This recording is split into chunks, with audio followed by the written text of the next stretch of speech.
Ladies and gentlemen, the story you are about to hear is true. The names have been changed to protect the innocent. Dragnet.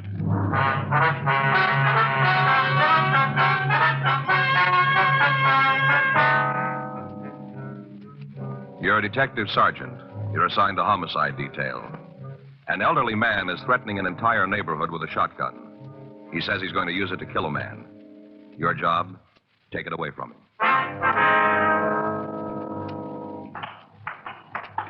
It was Tuesday, June 15th. It was hot in Los Angeles. We were working the day watch out of homicide detail. My partner's Frank Smith. The boss is Captain Lorman. My name's Friday. We're on our way out from the office, and it was 11:46 a.m. when we got to Unit 1F14. The police car standing by. Hi, Joe. Lloyd, what do you got? Take a look at the sign. Yeah. I will not live in the same neighborhood with a dog poisoner. Looks like he painted it himself. And there's we can figure he did. How'd you get the complaint? Came in, see the man. When we got here, the guy was sitting up there with his shotgun. Told us to leave him alone. We figured maybe you'd be a little better equipped to handle it. Well, it might not work out that way, but we'll give it a try. Anything we can do to help out? Just be here. Right. You make a move for a gun, and I'll have to kill you. Want to tell us why you're doing this? My business. Well, that gun makes it ours. You think that if you want to, it doesn't make any difference to me. I didn't ask you out here. Yeah, well, now that we made the trip, don't you figure you ought to tell us? No. Something to do with that sign? Might have, yeah. Well, you better tell us about it. I don't see how it's going to help. You won't know unless you try, will you? All right. I'll tell you what. You come up here by the porch. We'll talk. Make it slow. Don't try to be smart. I could hit both of you with one shot from here. Yeah? Might not kill you, but it'd make you pretty sick. That's good. Hold it right there. Now, just stand still. All right, you want to tell us what this is all about? My dog. Had her 14 years, and somebody killed her. Well, that's not much of a reason to sit out here and threaten everybody who walks by your house, is it? It is for me, Why?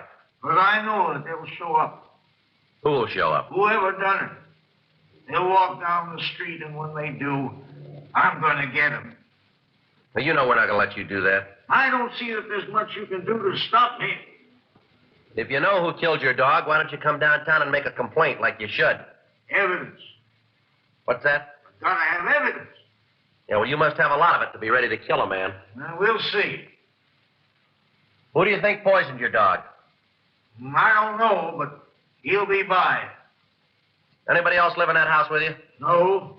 There's nobody inside, huh? I told you there ain't nobody. Used to be Queenie, but not now. This is a picture of her. Beautiful.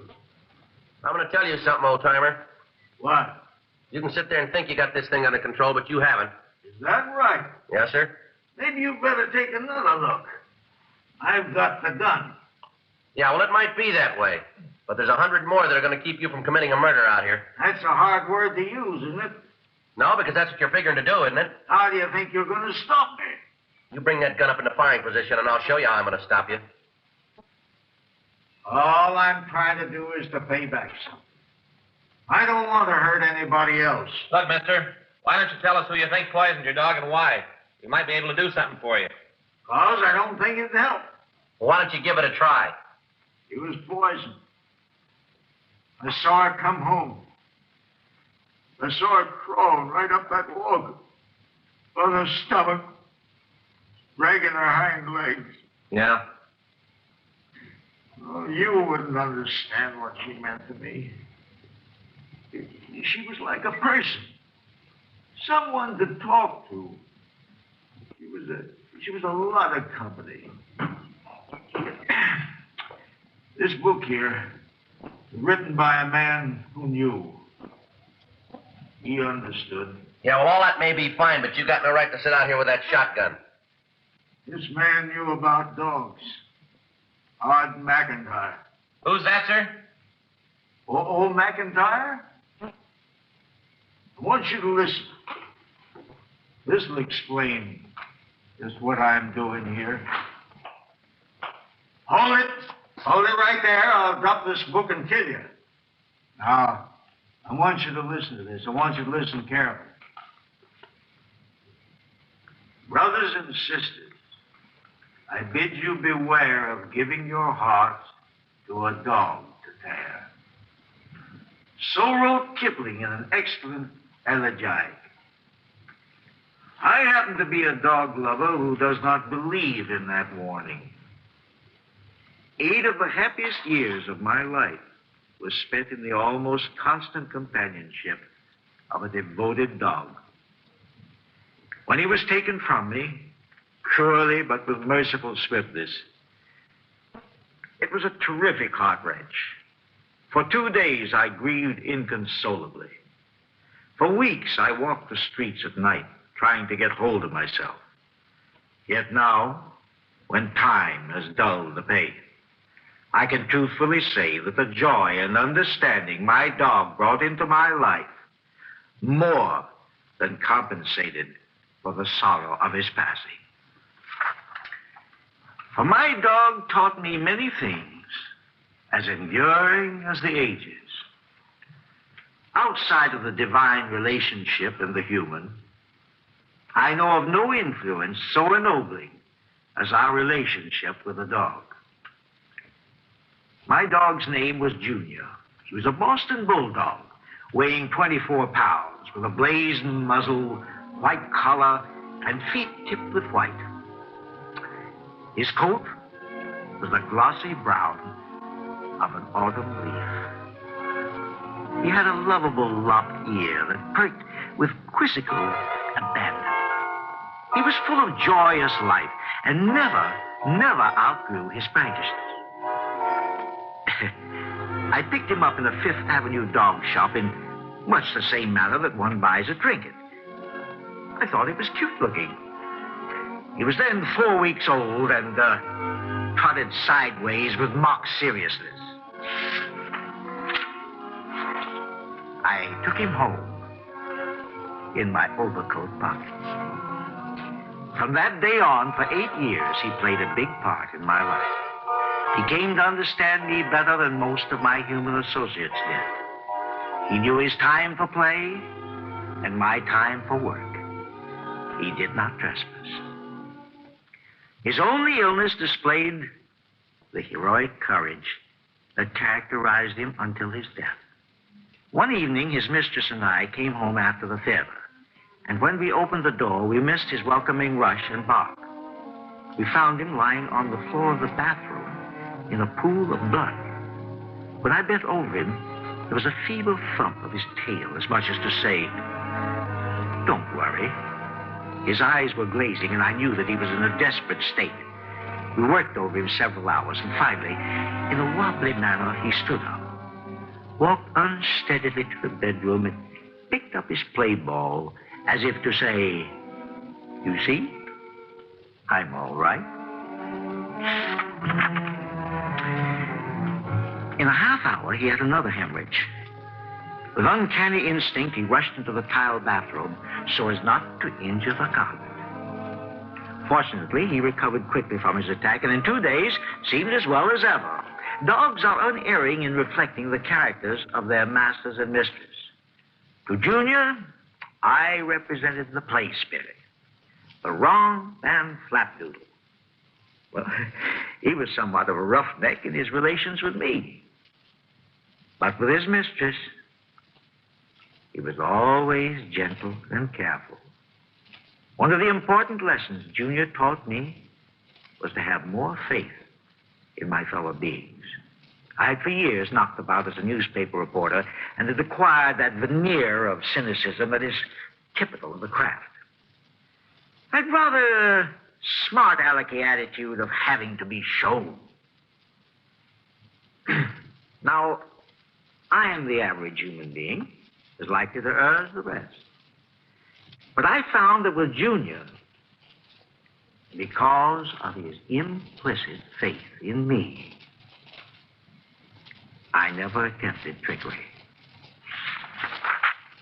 I could not bear to abuse that rare confidence.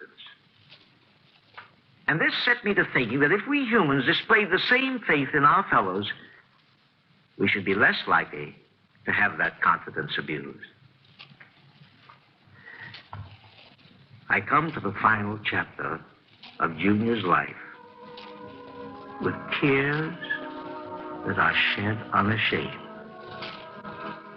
As I have said, he was my constant companion for 8 happy years. My longest absence from him was when I was in Europe, where the quarantine regulations are so strict that it is quite unfair and selfish to take a dog there. Junior, like all good dogs, was faithful to the end.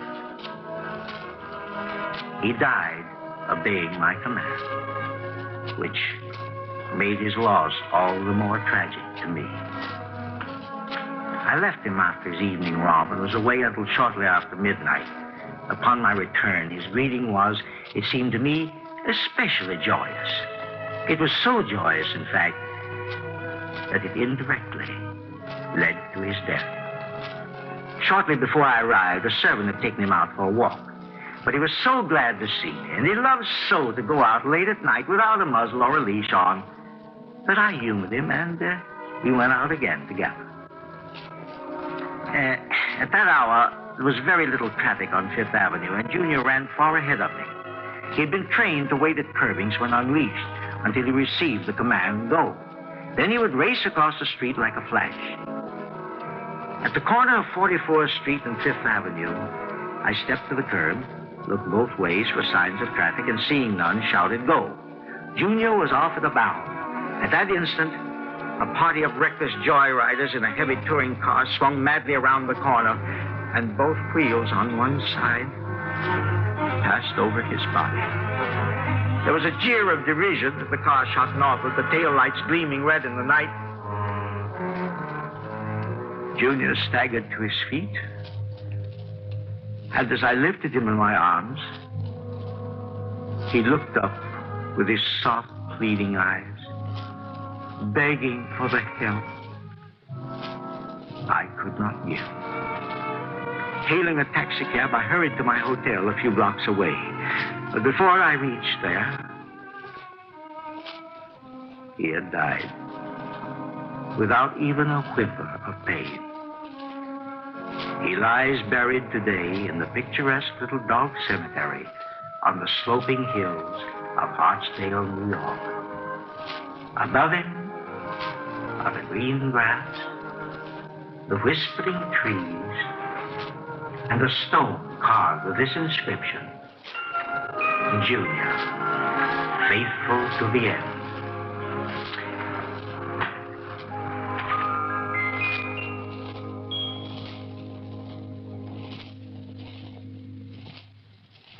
He was a great columnist, old McIntyre. Yes. Now then, we'll all just wait. For what? The man who poisoned Queenie. You're expecting him, are you? He'll be by. This is going to be something different for you two. How's that? You won't have to look for the man who kills him. Friday, see you a minute? Yeah, Lloyd. What do you got?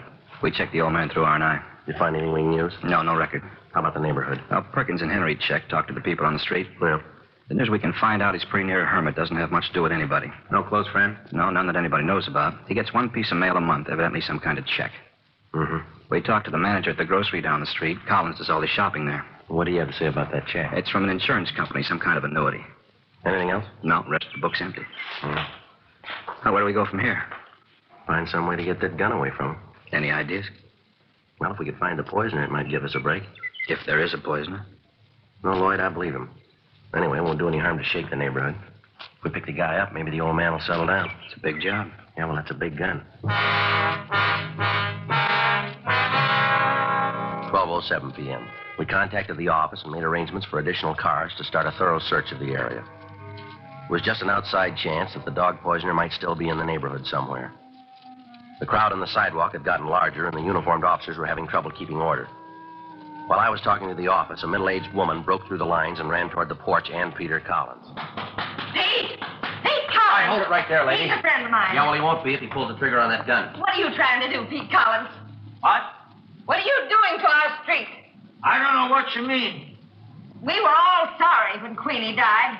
Wasn't anybody on the street didn't want to do something. That's nice of you. You sit here with that gun trying to turn this street into a shooting gallery, and none of us are with you. You know why I'm doing it. That don't make it right. We had a meeting last night. All the people in the neighborhood. Tried to think what to do about getting you another dog. I don't want no other dog. Grow up. Put that gun away and grow up. You get out of here. Right now. You get out of here and tell your friends that I don't need them. None of them. You go tell them that, will you? All right, come on, lady, over here. Joe? Yeah. Just talked to the office. They're sending out more men, gas guns. Anything on the poisoner? No, still looking. Lady, what do you know about him? Oh, he lived next door for 16 years. You live alone all that time? Yeah. I think he was married before he moved here. Yeah. All he had was that old dog. Just the two of them. You have any idea who might have poisoned the dog? We'd all like the answer to that one. Ma'am? Queenie's not the first one. There's been 13 others. Hardly a dog on the block that hasn't gotten sick. We've done about everything we could. It isn't easy. What do you mean? The way the law is. What? We checked into it. You did, huh? The way the law reads, in order to prove poisoning, you got to see the person throw the bait. Yeah. There's none of us got time to sit around the back fence and watch people walking down the alley. Mm-hmm. But even if you do see the person throw the bait, you can't just go in and arrest them. All right.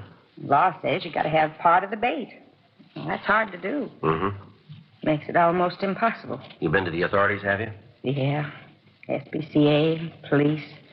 They've all done what they could. Dogs keep right on dying. We've even thought of maybe hiring somebody on our own. You know, sort of a special cop. Yeah. Oh, it seems a shame, don't it? Ma'am? Poor old man. How could anybody get low enough to poison his dog? That's what he wants to know. Joe. Yeah. You better leave, lady. Oh, yeah. I guess there's nothing more I can do here.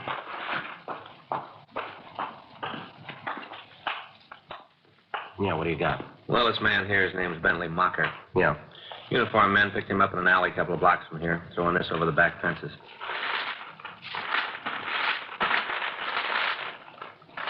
Meat, huh? Yeah. That him? That the man? That the man who poisoned Queen? All right, put that gun down, Collins. I'm going to kill him. How about it, Joe? Collins, put it down. No. Stand clear. Better get these people out of here. Right.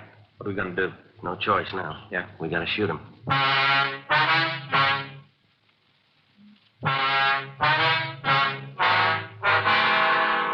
12:24 p.m. In spite of the precautions, it began to look as if we wouldn't be able to take Collins' gun away from him without physical violence.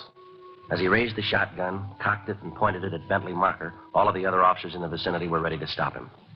Collins, you use that gun and I'm going to use mine. Put it down. I'll shoot through you to get to it. Yes, sir, you're going to have to. What's going on here? You got no right to do this to me? How about it? Did you poison his dog? He's crazy. He'll kill me if he gets a chance. Just answer me. Did you poison his dog? What if I did? Answer the question, mister. All right, I did. I poisoned him. You've been dropping poisoned meat all over this neighborhood, haven't you? There ain't anything you can do about it. 14 dogs killed around here. Did you do it?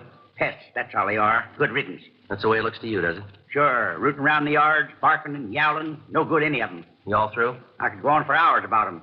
Had my way, I'd get rid of them all. Well, I'm going to tell you something. Those dogs meant a lot to the people who lost them. That old man sitting up there on the porch, to him, that dog was part of his life.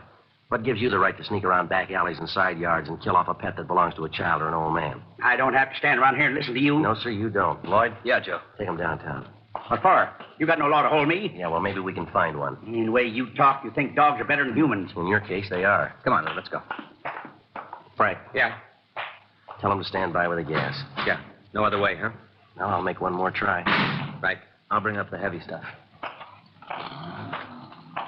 All right, Collins, it's all over now. I'm going to tell you once more. Put that gun down. How did I get one chance at that poisoner? He's gone. He's downtown. Now, this is the last time. Put it down. I don't care anymore. It's up to you. We've done all we can. That man ought to die. Put the gun down. I don't care anymore. I just as soon shoot you. Collins, it's all over. Now put that gun down and we'll take it away from you. Joe. Joe. Yeah. Take a look. What's the kid want here? Well, look. Note pinned to his coat. Policeman, maybe this will help. When will I read it?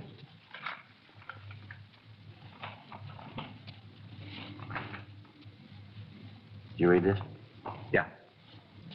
Well, we'll give it a try. Collins, there's a boy here who wants to see you. I don't want to talk to anybody. You might want to see him. Who is it? What's your name, son? Davy! Davy. Oh, I know him. It's okay. Let him come up. Not as long as you got that gun. Now, how about it? All right. Break it. Take the shells out. Now, toss them down there on the lawn. Now, let that gun slide down the porch steps. Come on.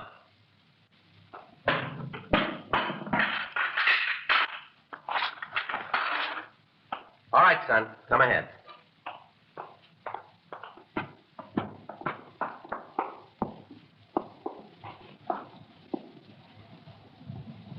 Davy?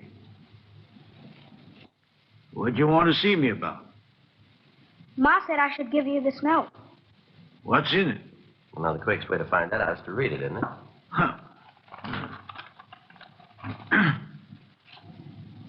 My dear Mr. Collins, as you well know, all of your neighbors are dreadfully sorry you lost your Queenie. I know this one may never take her place, but please give her the chance. Oh, yes, it's a little girl. Your neighbor, Mrs. Tom Evans. You want to see the puppy? Well, Come on, son. Let's unzip your jacket here. Here. Okay. There you are. It's a little girl. Just a puppy. That's right. Yeah. Queenie's collar doesn't fit too good. Mm-hmm. Think I'll have to get another one. No, I wouldn't worry about that. Huh? She'll grow into that one.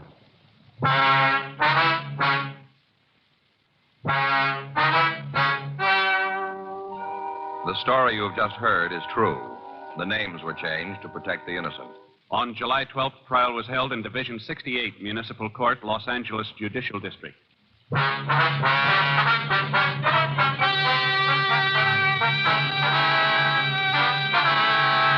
Peter Lawrence Collins pled guilty to violation of Section 417 PC, drawing or exhibiting firearms, 1 count. Extenuating circumstances and lack of a prior record led the court to be lenient. The suspect was placed on probation for a period of 3 years. Bentley Jones Mocker was tried and convicted of Section 596 PC, unauthorized animal poisoning, and received sentence as prescribed by law. Violation of Section 596 PC is punishable by imprisonment in the county jail for a period not to exceed 6 months, or a fine of not more than $500, or both such fine and imprisonment. Ladies and gentlemen, we are grateful to the McNaught Syndicate Incorporated for granting permission to read excerpts from O.O. McIntyre's article entitled, What My Dog Taught Me. You have just heard Dragnet, the authentic story of your police force in action, and starring Jack Webb, a presentation of the United States Armed Forces Radio Service.